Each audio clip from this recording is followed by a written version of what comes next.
Hello, guys. Kind of a unique topic on my mind today, and just seeing a lot of sports betting being pushed down our throats lately, and wanted to dig into whether I thought this was okay, whether there's a Christian view of it, and just kind of give an overview from my perspective on the health, the benefits, the risks, and any potential, foreseeable outcomes that I see from this. So, outside my normal realm a little bit of Christian apologetics and defending the biblical hell, but just a topic I wanted to cover. Maybe it'll help me process some things. Maybe it'll help you be able to understand some things as well. So this is sports betting and a Christian view. And when I say a Christian view, I don't want to make it sound like I have the definitive final word on this, but I do want conversations to be had because I don't think that this is something that Christians really talk about. I think it's something that probably happens a lot behind the scenes. And as with too many areas of our life, this is something that may become something that's just done out of habit, something that we don't really ask whether it's a good thing or not, and something that we should consider whether it is an outworking of our faithfulness, our duty to God. And aside from that, if you're not a believer, maybe there's some things that you need to realize about this as well. This is something that's taken off because it's been legalized in all 50 states. So usually this type of gambling and old-fashioned betting like this was reserved to Las Vegas, Reno, Atlantic City maybe, and the reservations. But now it's become universalized. Now with the access to the internet, access to smartphones, we have immense ability to access sports betting. So it's intended to raise interest in the game because you can place a bet on practically anything that happens during the game. And you can even place bets on things that happen outside the game. You can bet on who's going to be the champion, who's going to be MVP, what the over-under on their total wins this season, and all sorts of things, right down to what's the next pitch going to be, is the next points going to be made by Shea Gilgeous-Alexander or Chet Holmgren. Detailed. How many assists will this player have in the quarter? How many blocks will Wembanyama have at halftime? How many flyouts will occur in the third inning? Will a field goal attempt hit the upright? And not just in the four major sports, but some obscure sports too. I heard there was word about lawn darts, and certainly regular darts already is something you can gamble on. Ping pong. Esports, I think, is becoming something you can gamble on. So literally somebody playing a game that mimics the real thing, and you can bet on the outcome of those events. So how popular is this? I pulled up some stats here.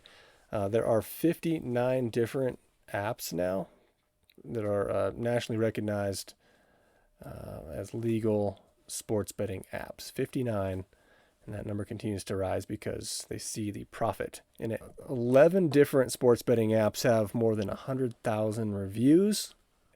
The biggest, I think, is FanDuel. In the football game tonight, there was a huge advertisement in the back of the stadium. You could see it from midfield in big letters, FanDuel. There are approximately 17 million or more than that now downloads of FanDuel. 2 million ratings on the App Store. It's the number 4 app in all sports apps. 2024, approximately $50 billion in bets was placed on FanDuel. So that was last year. You can be confident that's going to increase this year. The two previous years were about $40 billion apiece, 2023 and 2022. And the company, off the $50 billion in bets, it profited $5 billion. 1 in $10 that was bet on there was profit for the company. High school sports has banned sports betting. So it's okay with college sports now. There are lines that you see bet over under on college sports. High school sports is a no-no. Why would that be? Why can you bet on esports and not on a high school football game.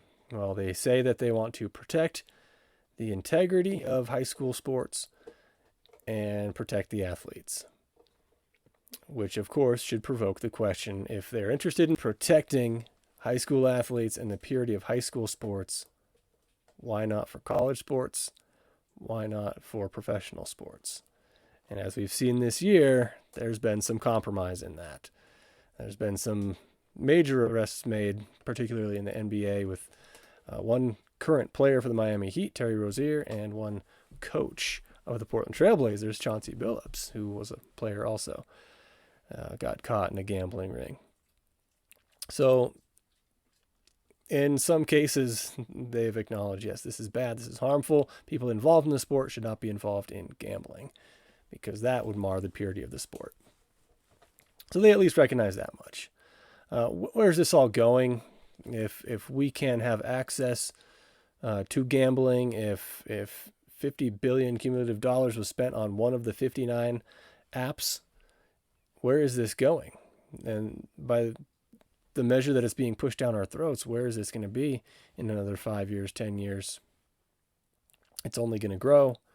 It's only going to do what gambling has been doing from the beginning, and that is create addicts. And that's what gambling does. That's why gambling catches on. That's why somebody will sit at a slot machine playing an otherwise incredibly boring game and not be able to walk away from it. It's because there is a high surrounding winning. And if you know how slot machines work, there is also a high in the attraction of the brightness and the colors and the animation of it. The game on the slot machine is ultimately meaningless. As meaningless as a game of heads and tails. And that's what I compare some of this to. Where's this going is, well, these are designed for you to lose money. It's not like the stock market. It's not like an investment strategy. These are designed for you to lose money. That's why they've netted $5 billion off of $50 billion in bets, because they don't give you a line that's 50-50 or in your favor at all. They give you slightly less than 50-50 odds, just like a casino. So designed for you to fail, that they want you hooked. You can bet on that. Pardon the pun. They want you hooked because they want you coming back for more. They want you betting larger and larger amounts, because if that 50 billion in placed bets turns into 500 billion, then they will 10x their profits as well. They don't want you to love sports. They don't care if you genuinely are a fan of a team or not. They want you to enjoy the process of gambling on sports. And I'm not sure those two are the same thing. But picture this. Since sports betting is supposed to be such a cool thing, I've got a coin, okay? I'm a referee. I flip a coin before every game. 50-50 chance that you're going to get the coin toss correct, okay? Heads or tails, here we go. If I were to say, okay, you bet $1, and if you win the heads or tails thing, I'll give you $1. You give me $1. All right, everything turns out even in the end. Maybe we had more fun doing it that way. That's not exactly how these work, though. Picture this. We're going to do heads or tails, but you're going to put $1 on the line, and if you win, I'm going to pay you 90 cents. Okay? You'd probably say, wait a minute, that's not fair. You're right, it's not, but that's what's going on in sports gambling. All right, so we do the heads or tails. Okay, you lose some, you win some. It's going to turn out 50-50. Picture I do it for the whole state of Idaho, 2 million people or so. And that means $2 million are going to be on the line. Half the people win.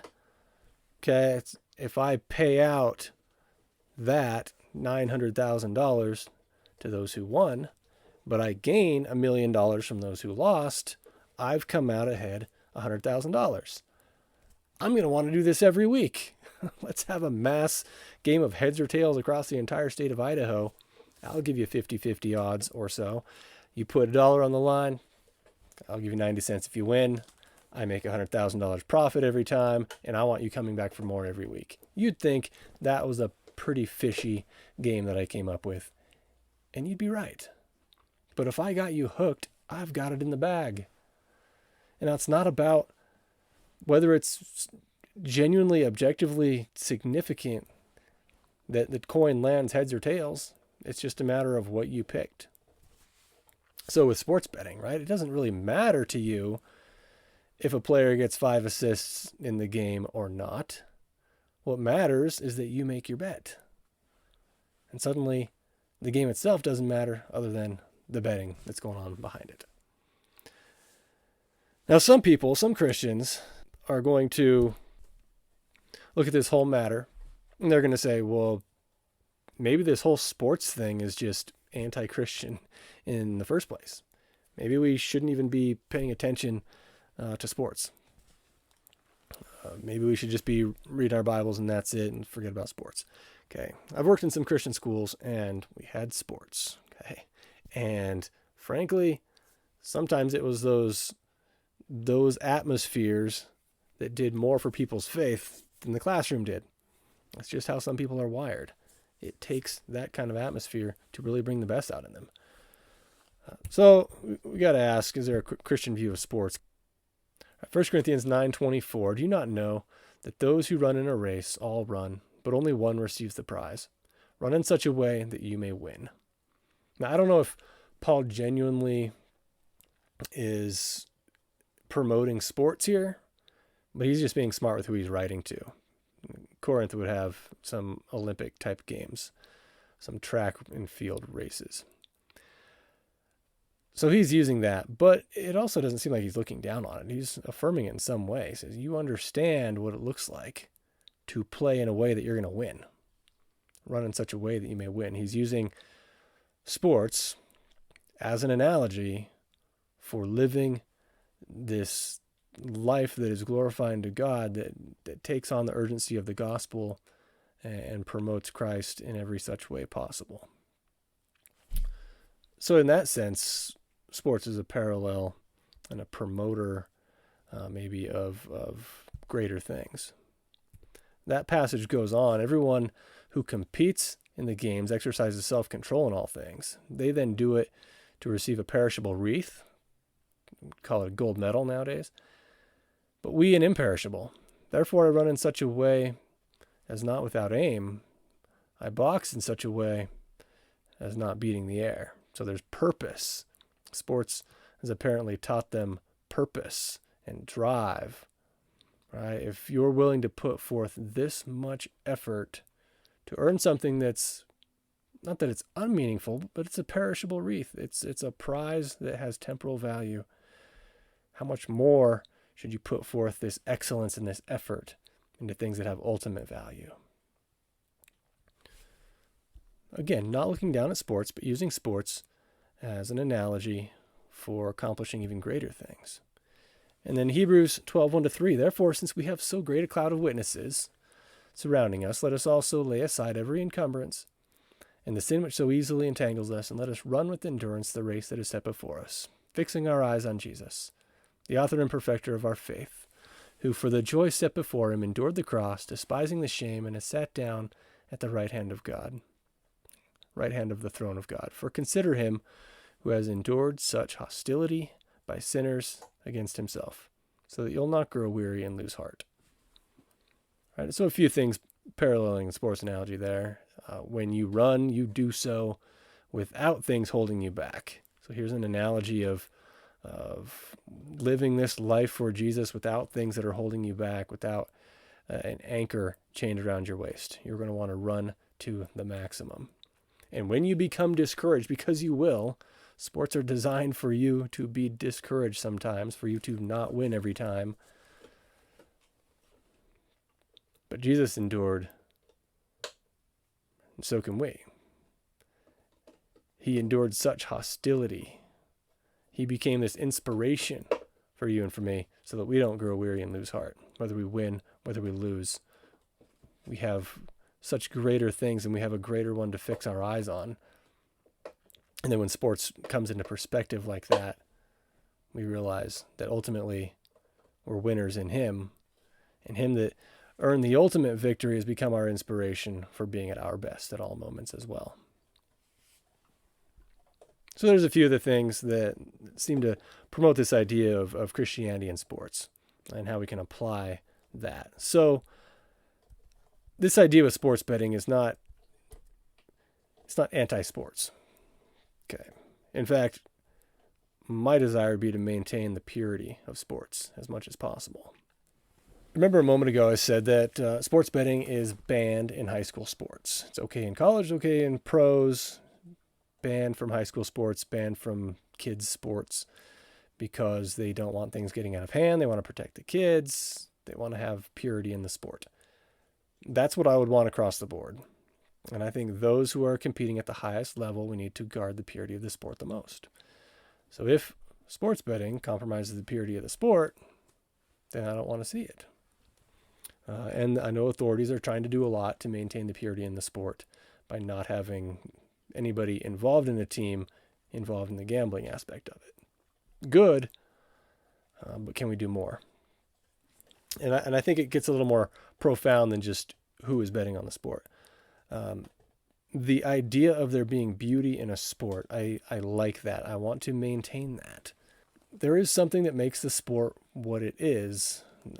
These basic boundaries and rules, and then the spirit of competition comes out and how you can operate within those rules to be at your absolute best. And it's a thing to behold when somebody has reached the peak of athletic capability in that sport and they go at it.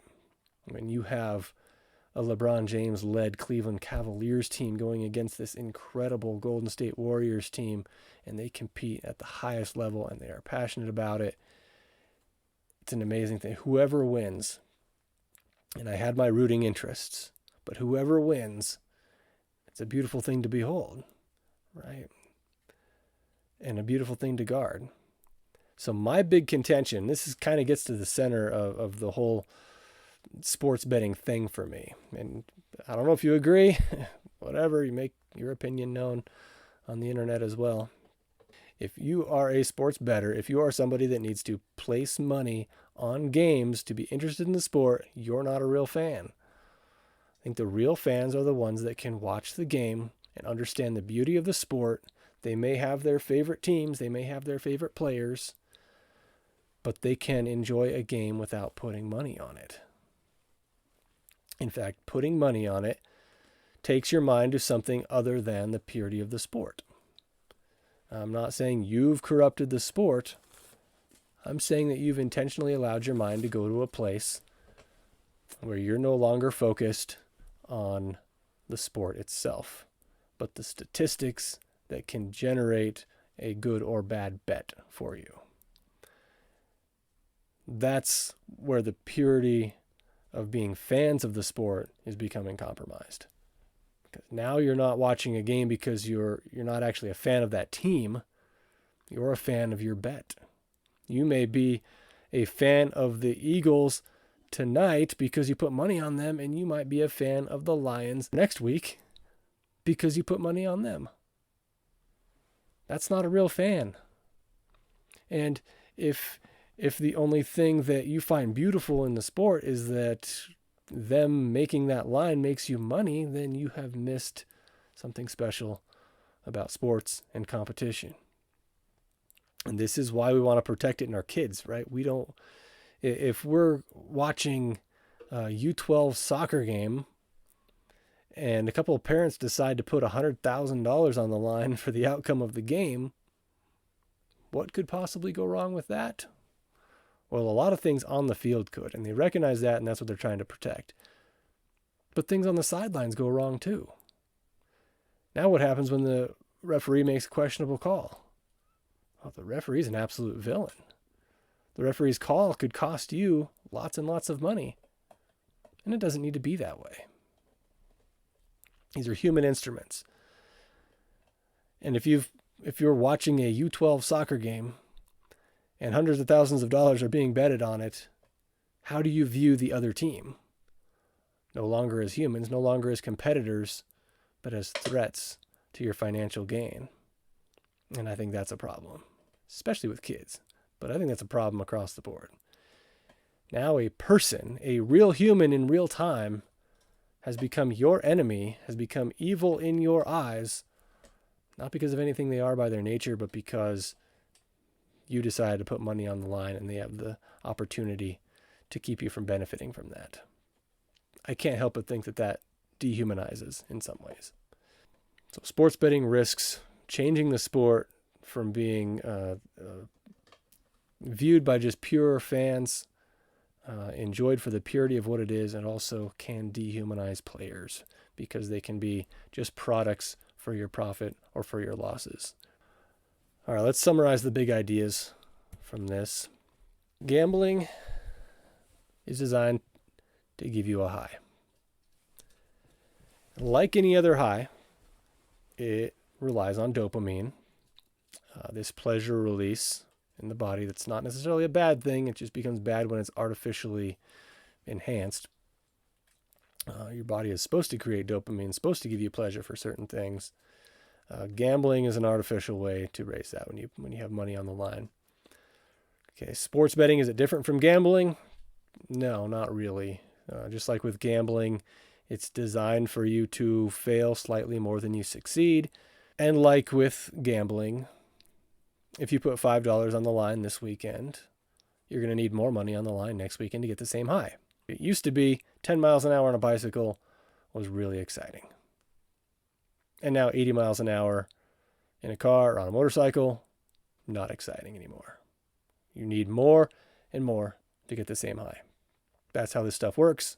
That's why these apps want to draw you in. They're counting on you betting more and more each time around. And of course they say that they care and don't want you to go beyond your means with your gambling. I don't know if they really care. It's designed for you to fail at something that should be enjoyable for you anyway.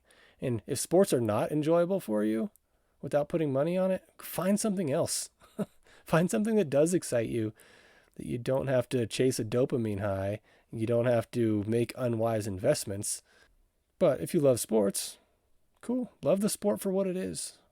Along with this, when you're betting money, you might think, I'm supporting the sport. No, you're not. You're supporting FanDuel, DraftKings, whatever else. You're supporting the companies that are making billions of dollars off people who are betting money on sports. They do not care about you personally. They do not care about the outcomes of the games. They care about their bottom line. And you placing more and more money on the line in sports betting is just affirming what they're doing. It's affirming their business. Just like it would affirm my game of heads and tails statewide. Sports gambling diminishes, it risks at least diminishing the beauty of the sport. Nothing really changes the objective quality of the sport, but as fans, as people who can enjoy the sport or not, sports betting can take our minds off of what the sport is meant to do, and that is bring out the best in the competition and give us an enjoyable level of excellence that can inspire us as well. And it dehumanizes players.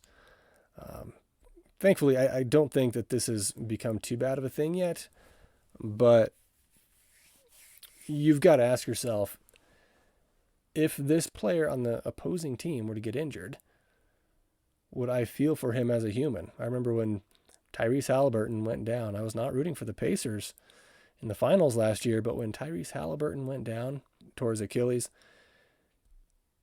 I really felt for him.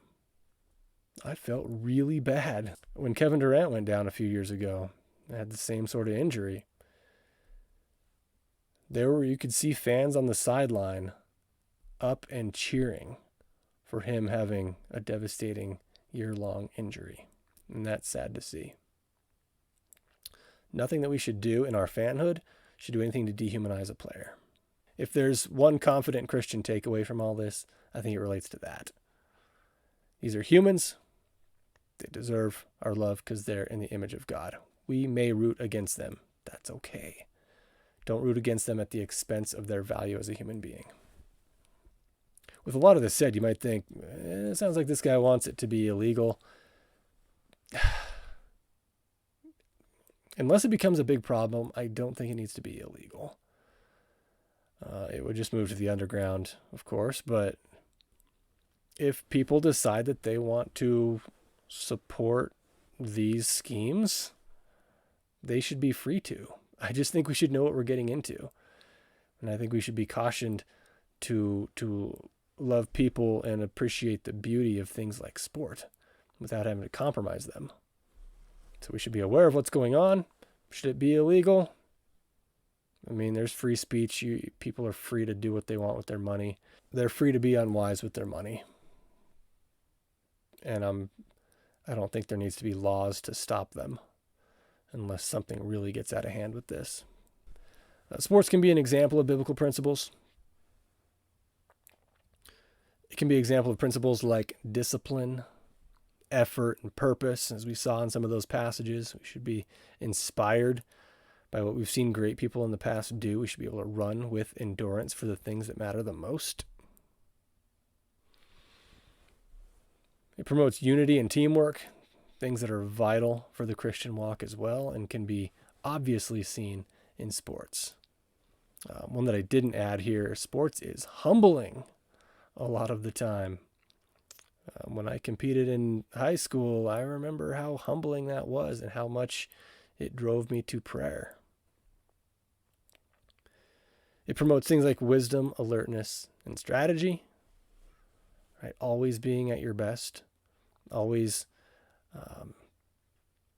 having a sharp and sound mind as you're going about what you're doing. Even talk to people who train for MMA. If they can't keep their head, they've already lost.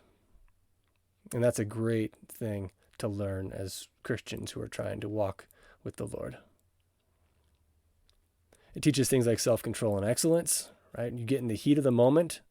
Yeah, maybe today it's something that happens during a basketball game, and maybe tomorrow it's an argument you get into with somebody who you want to maintain your friendship with. Great practice for that. It teaches you excellence, right? Being at your best, training to be your best. And it also teaches rules and standards.